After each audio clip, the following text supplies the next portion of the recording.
Muchísimas gracias a todos ustedes por haber aceptado esta invitación a participar en este almuerzo semanal del Grupo de Comunicaciones Corripio.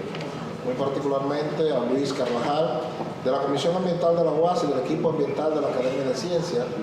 También a Nelson Bautista, de Acción Verde, a Yolanda León, del Grupo Jaragua, a Andrés Ferrer, de la Fundación Moscoso Puello, y a Milton Martínez, de la Comisión Ambiental de la Universidad Autónoma de Santo Domingo y del equipo ambiental de la Academia de Ciencias.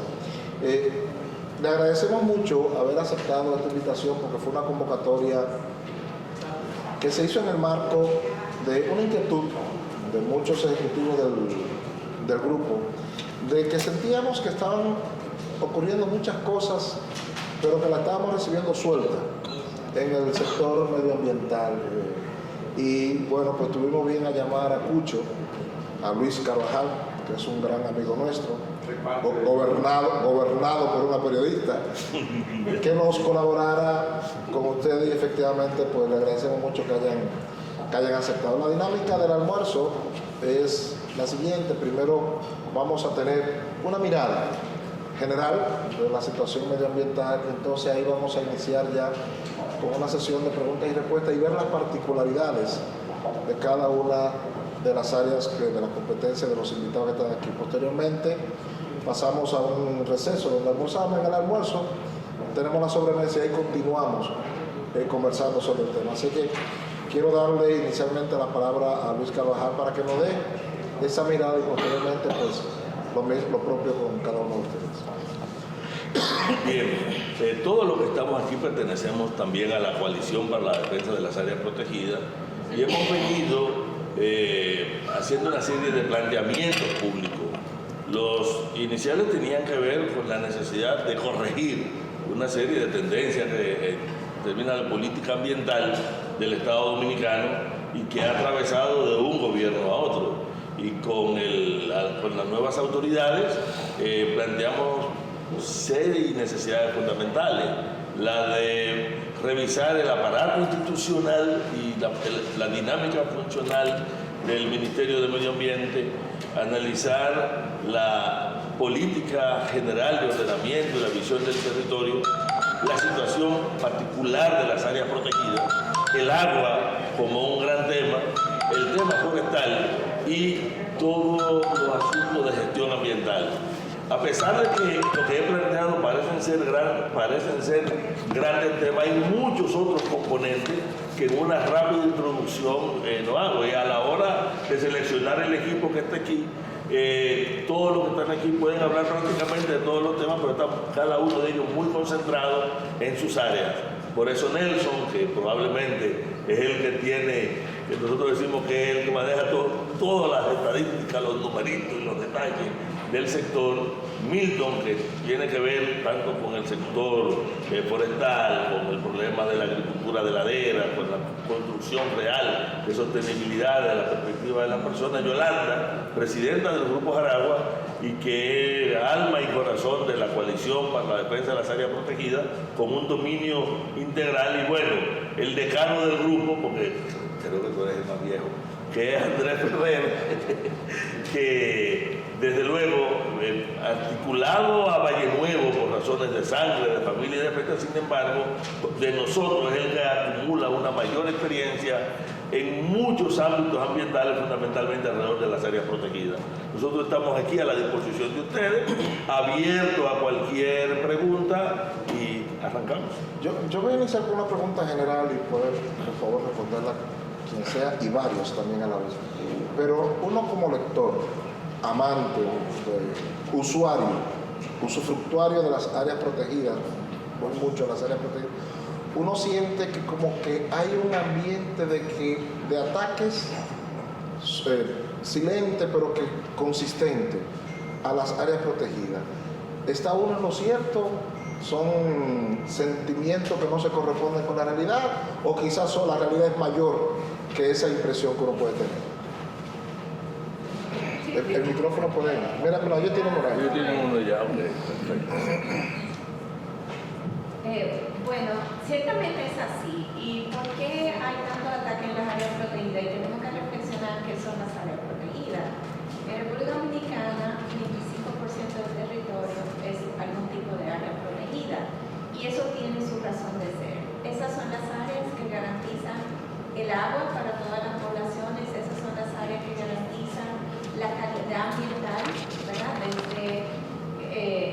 tema de erosión, de control de avenidas, de control de inundaciones. Esas son áreas que las necesitamos porque somos un país con un relieve muy complejo y por eso además muchas de esas áreas contienen especies que solo están ahí. Entonces, este amplio sistema de áreas protegidas ahora es la frontera que están mirando muchas personas para hacia dónde mirar si quieren más agricultura, si quieren más turismo, porque ya las áreas fáciles de desarrollar ya se han desarrollado, o las que son legales de desarrollar. Entonces lo que estamos viendo es que muchas personas están mirando con apetito las áreas protegidas para de alguna manera apropiarse de ellas y luego cambiar las reglas del juego. Entonces eso lo estamos viendo a diario y yo creo que va a seguir así, por eso es muy importante que la opinión pública entienda que estas áreas primero son de todos, son un patrimonio natural. O sea, cuando alguien se coge un pedazo de Valle Nuevo o un pedazo de Jaragua, nos está quitando a todos algo que es de todos.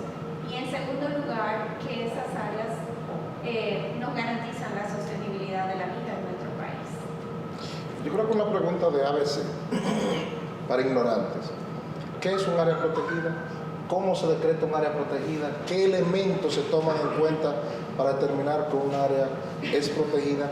¿Qué se puede hacer y qué no se puede hacer en un área protegida? Bueno, toma ese. Adelante. Bueno,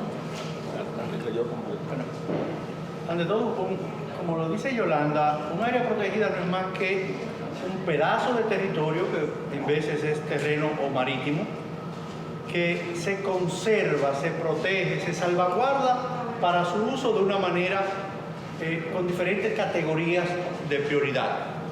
Hay la categoría más estricta, que es la reserva científica. Es un área que se decreta, valga la aclaración, puede ser por decreto, puede ser por ley o puede ser por resolución de la autoridad competente. En ese sentido, hay áreas protegidas que son municipales, que son decididas por los cabildos y el Consejo de Regidores.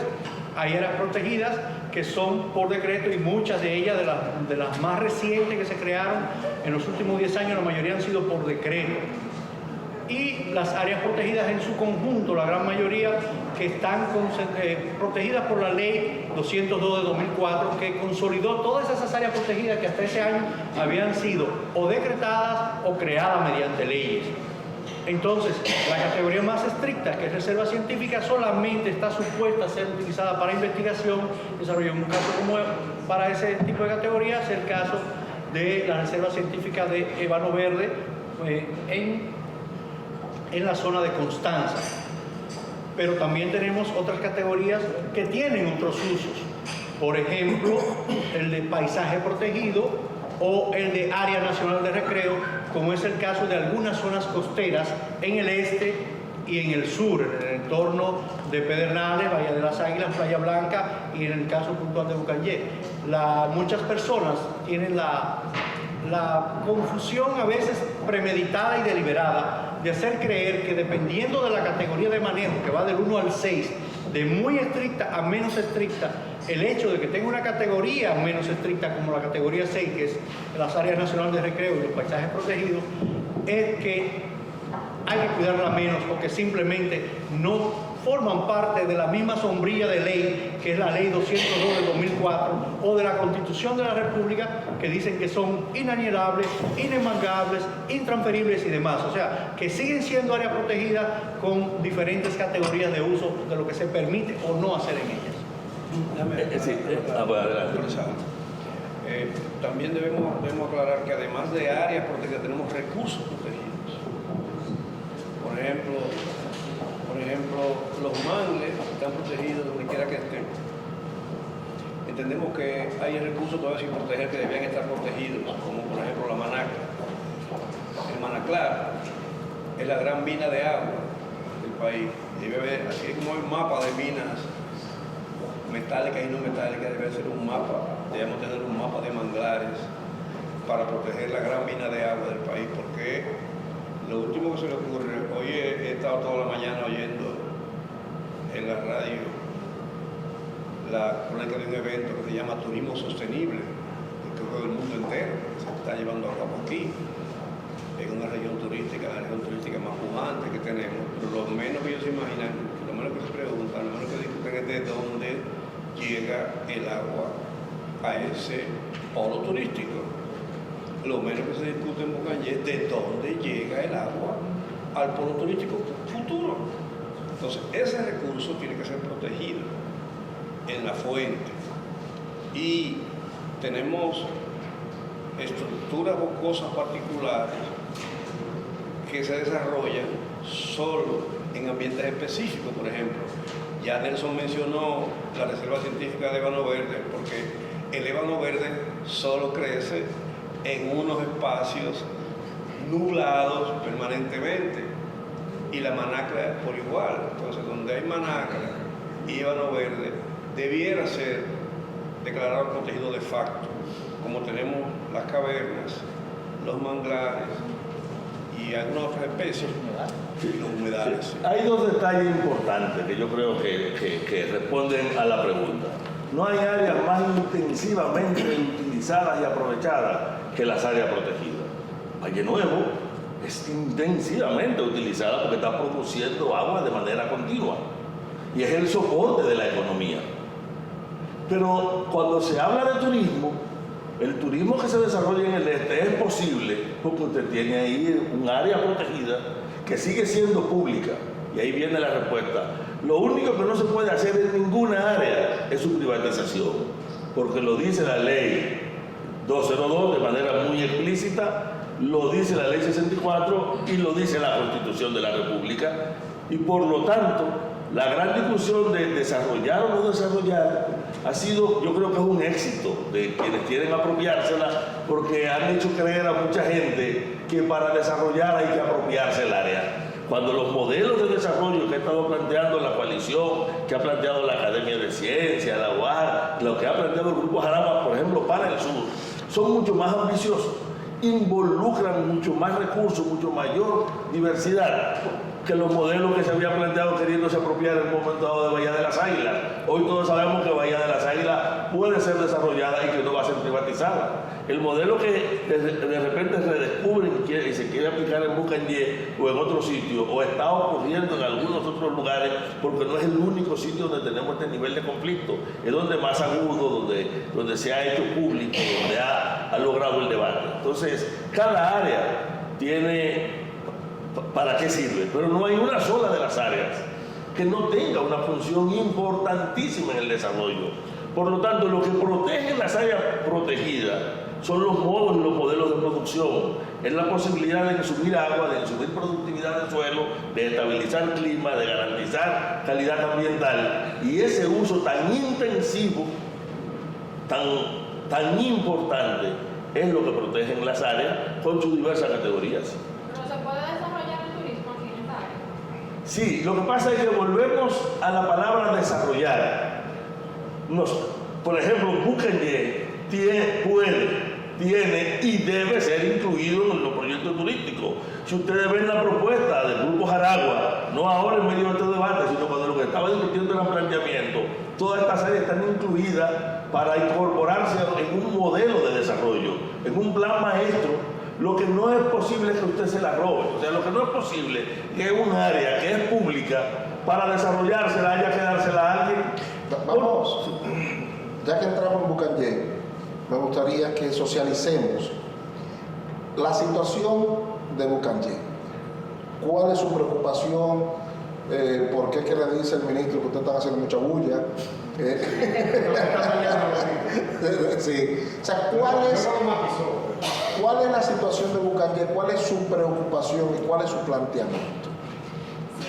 ¿Y qué es Bucangé? Okay. Mire, Bucangé es un nombre, como muchos que hay en el área de Pedernales, que viene de los habitantes haitianos. Bucán es un paradero y Ye era el nombre de una persona, un pescador, que moraba en esos lugares. Y es una zona que se encuentra, el nombre que recibe esa zona que se encuentra a partir del norte del Cabo Rojo hasta el pueblo de Pedernales. Más o menos el nombre, incluso está en las hojas topográficas, un nombre válido, Bucangé. Entonces, ahí en la ley sectorial que mencionó Pucho de áreas protegidas, se declaró un paisaje protegido que se llama Playa Pedernales Cabo Rojo. Y esa área, todo esto ha explotado porque nos dimos cuenta que se habían emitido 15 títulos dentro de esta área protegida. Y de hecho, del área al frente de esta área protegida, que es el Parque Nacional Aragua, que de hecho es el parque con que empezamos a trabajar en la zona, también se emitió un título adicional, por lo menos hasta donde conocemos. Entonces todo esto nos ha levantado a la colisión una alarma de que de alguna manera se han roto todos los mecanismos que había de evitar la titulación de áreas protegidas y que debíamos alzar la voz. Entonces Bucañé es un caso específico de un empresario español que ha titulado unas áreas para hacer un club de playa privado. ¿Y cuándo se tituló eso? Mira, los títulos empezaron a salir en 2022 y hasta marzo de este año salieron los últimos. Entonces es algo reciente, es algo de este gobierno que debe asumir la responsabilidad de qué es lo que ha pasado en ese caso y otros casos que hay y que puede haber que no conocemos. ¿Y cómo se puede sacar títulos privados de algo que es un bien común? Esa es la pregunta. Es inalienable, sí. Pues dejemos que Nelson responda a esa pregunta. Mira, esto es fácil. Teóricamente, yo digo siempre que el dominicano de a pie, el motoconchista, el Nelson Bautista promedio en el barrio, que heredó una tierrita en un área protegida, aunque sea una categoría menor o algo, y trata de deslindar 300 metros, 200 metros que le tocó en el área protegida por lo que sea, pasa las de Caín. Porque lo primero que le dicen en el registro inmobiliario cuando va es que como es área protegida, eso no es transferible a nadie, a menos que sea el propio Estado. Como dice la ley, en principio hay que ofrecérselo en venta al Estado, y si el Estado nos interesa, pues buscar un modelo de apropiación. Ahí tú puedes tener la tenencia si la heredaste, pero el Estado te regula el uso, tú no puedes transferirlo a un tercero. Dicho esto, entonces la principal sorpresa nuestra es cómo se pueden transferir 14 millones de metros, que tienen 3 condiciones particulares que lo hacen inelegible para eso. La primera condición es que son unos terrenos en litis desde la persecución por el fraude de Valle de las Águilas, que es el mayor fraude inmobiliario que se ha hecho en este país. Este es quizá el segundo. Esta fue la parcela que quedó fuera de la... Esa es la parcela 40 que quedó fuera en primer momento de la discusión sobre la parcela 215A que abarca Valle de las Águilas y entorno, pero no es que quedó saneada ni fuera de polémica, no. Tiene litis puestas desde ese momento, está todavía en justicia, está en la Suprema Corte. Hay un grupo de abogados del Estado, encabezado por Laura Acosta, que todavía están persiguiendo eso, e inclusive la persecución penal por ese delito cometido hace ya más de 20 años, todavía está activa en tribunales. Entonces, el primer problema es cómo una propiedad con litis recibe título. El segundo problema, y el trascendental de esto, es que es simplemente imposible que se emita un título en buena lid sobre un área protegida.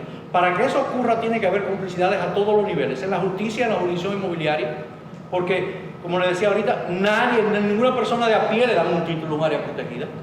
Segundo, en las autoridades del gobierno que hayan levantado las objeciones que tiene de manera normal un área protegida. Y tercero, el que la ha comprado, que en el caso en cuestión no es en ningún momento un comprador de buena fe, toda vez que cuando lo compró ya, o dice haberlo comprado, ya estaba declarado área protegida muchos años atrás. ¿A quién le compró?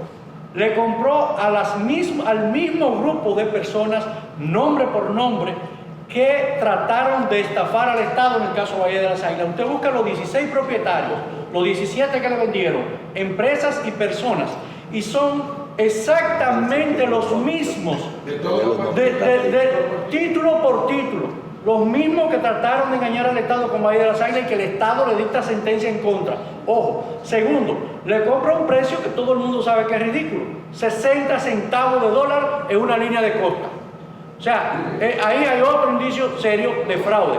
Y tercero, coincidencialmente, los abogados y cabecillas de ese fraude y de ese grupo que le vendió, entre comillas, a estos inversionistas, son los mismos que están encabezando hoy una especie de grupo de choque, de defensa de Pedernales y demás. Pero claro, si ellos, señores, esa tierra se la repartieron ellos mediante una guagua anunciadora. Hay un trabajo que lo hizo a una miembro de este grupo de comunicaciones, Amelia de Champs, en su momento, hace más de 10 años, que hizo un reportaje y los entrevista a ellos mismos. En la iglesia, a la gente le decían, mira, yo te tengo un pedazo de tierra, dame tu cédula. Y le dieron un pedazo de tierra de esa, de la parcela 40, que hoy aparecen entonces vendiéndola. Y esa persona nunca supo dónde estaba la tierra ni nada. Ese mismo grupo de personas hicieron eso con guaguita anunciadora y en una iglesia. Pero y ese trabajo está documentado y filmado aquí en este grupo. Que le vendieron a las 16 personas que están también en los otros casos. O sea, Esas 16 personas, esos 17 que le vendieron, están también en los títulos que la justicia dijo que eran falsos de Bahía de las Águilas. Son los mismos ¿Y propietarios. usted tiene los nombres de esas 16 personas? Claro, tenemos no solamente los nombres, tenemos copias de los títulos, y los copias de los títulos que están aquí dicen a quién le vendieron cada uno. No, y quiero decir que hay otro nivel de repartición. Están esos 16, que son 15 o 16.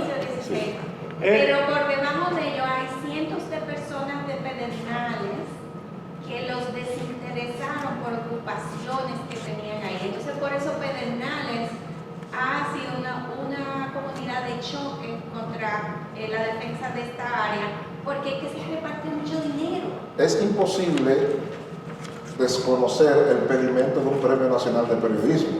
Y don Bienvenido dice que los nombres... Yo creo que vamos.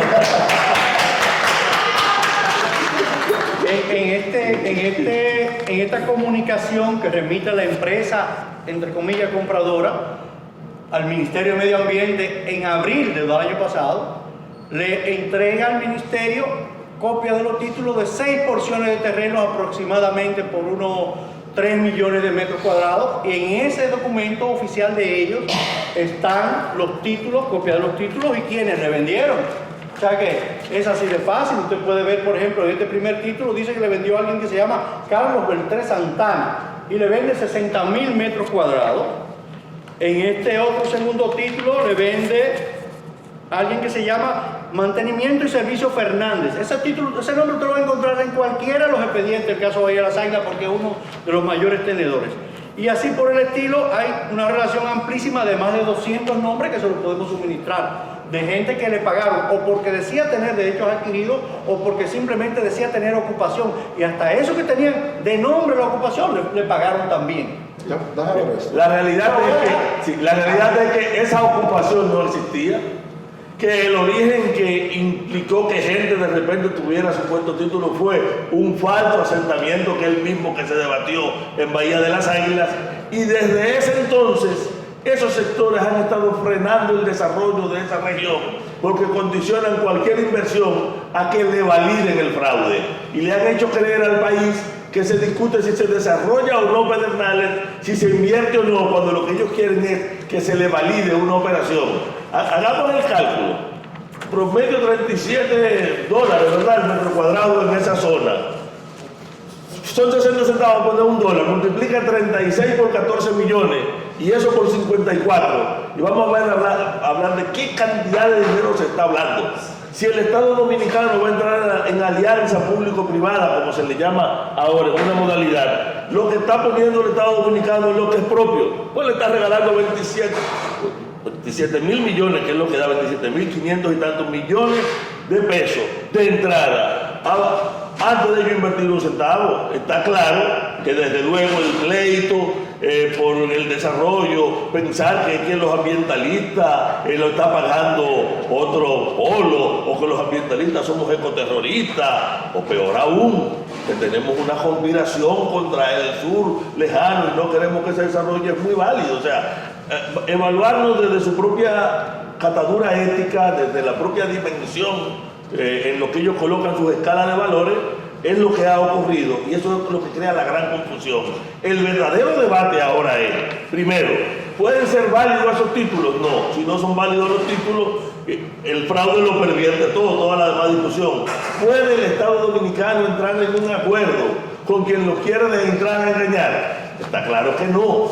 El planteamiento que hacemos es que ese desarrollo de la zona al que tiene que incorporarse obligatoriamente a Bucanyé y todas las áreas protegidas de esa zona sin apropiársela y a partir de sus planes de manejo. El planteamiento nuestro es que eso debe acelerarse al margen de todas estas entidades que quieren apropiarse regularmente de esos territorios. Ante esa preocupación de ustedes, en el caso de Bucanyé, le preguntaba al ministro esta mañana y él decía que no entendía, aunque luego lo matizó, es cierto, que no entendía la bulla de ustedes, los ambientalistas. Yo supongo que ustedes vieron la entrevista y le decíamos, bueno, ellos tienen una preocupación válida por el tipo de estructura que ahí se puede levantar y los daños que puede causar. Lo que no se entiende es el silencio oficial. La bulla es comprensible, el silencio no. Él decía, yo estoy contigo, él decía que no, que lo que se va a hacer allí son estructuras sencillas, hasta desmontables en un momento, cosa que no va a atentar contra la vegetación, contra la Yolanda, a mí me gustaría pedirte primero pedir permiso a Yolanda porque resulta que tanto en el Ministerio del Medio Ambiente como muchas autoridades han tratado de cargar el dado a Grupo Jaragua, y Yolanda aquí en representación del grupo, como que es un tema del Grupo Jaragua contra Pedernales o algo por el estilo. Por eso le pedí con su anuencia que me dejara responder eso, porque no es un tema del Grupo Jaragua, es un tema que debería estar importando a todo el país y que a la coalición por la defensa de las áreas protegidas le importa de manera particular. Nosotros vimos la entrevista del ministro, coincidimos con él en que en efecto los ambientalistas somos mayormente aliados del ministerio. Él utilizó explícitamente la palabra show. Lo que, como dice Carvajal, lo que no se comprende, ¿cómo es posible que si desde esa carta que usted tiene ahí está fechada hace más de un año y esta resolución que está en mis manos fue emitida en 2018 y dice explícitamente que en esa área protegida, conocida como Cabo Rojo Pedernales, no se puede hacer ningún tipo de infraestructura que no sea desmontable? O sea, le estoy diciendo que desde hace mucho tiempo el ministerio no solamente está consciente de que es un área protegida, sino que también fue notificado por la propia empresa que pseudo compró el espacio, de que estaba adquiriendo unos títulos ahí, y que de inmediato, en la gestión anterior del finado ministro como en la gestión actual de don Miguel Seara, tanto el Grupo Jaragua como los grupos ambientalistas le advirtieron desde agosto del año pasado lo que empezaba a ocurrir ahí. De modo que el show viene dado precisamente por la inacción débil, la inacción hasta cierto modo timorata de la autoridad rectora, que debió desde el primer día que se le dijo, ahí pusieron un poste para acercar eso, y ya llevan 7 kilómetros de empalizada puesta, haberlo quitado en junio del año pasado, en agosto del año pasado, en noviembre del año pasado, y no esperar a este momento en que la realidad le dé la cara cuando la sociedad reacciona porque no es que sacaron un videíto, como ellas suelen decir, y que salió de pronto. No. Es que tenemos casi un año advirtiendo que un área protegida, propiedad del pueblo dominicano, está siendo apropiada, enajenada en manos de un tercero, bajo la mirada indiferente de la autoridad rectora, que es el Ministerio de Medio Ambiente. Entonces, el show de mal gusto lo dan las autoridades, que no solo no actúan tomando posesión del área protegida, sino que también se prestan a un contubernio de firmar un acuerdo con una empresa que, sabiendo que es fraudulento o ignorándolo, suponga usted le firma un acuerdo como Estado Dominicano, como ha hecho la DGAPP, diciéndole que le va a levantar las litis y que no hay problema en que lo desarrolle, contrario a las leyes, a la Constitución. Entonces, ese es el verdadero show de mal gusto. El show no es la defensa del patrimonio de todos. El show es esa amenaza contra el patrimonio de la gente.